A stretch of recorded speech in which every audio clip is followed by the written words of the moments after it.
I've got to say, I feel like putting in a phone call to the Prime Minister if he doesn't know where the Governor-General lives and offer him a lift to the lodge to call this election.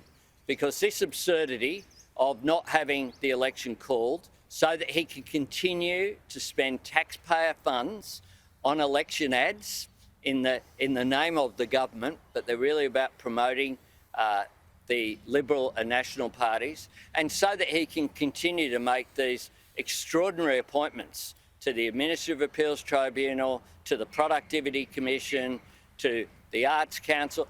I mean, surely there are now no more Liberal former state MPs, federal MPs, local councillors or mayors to appoint to these bodies. Like, enough. Call the election, let the Australian people decide. Speaking of ads, are you concerned about Clive Palmer vowing to spend $40 million on election advertising when it could have a similar effect as the last federal election?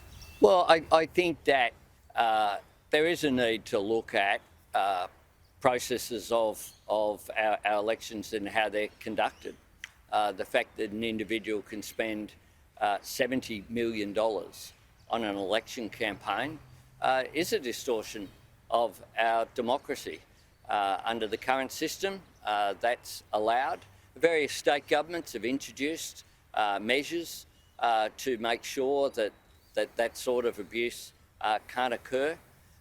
It, of course, is a matter for him, but I think people will look at the ads and look at what is being said with some scepticism, because there's an interest here.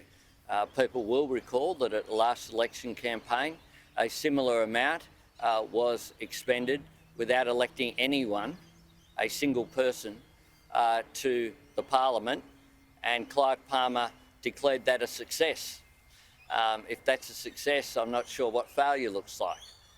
But his objective was to stop Labor getting elected at that time, is what he said himself after the election. So people will draw their own conclusions there.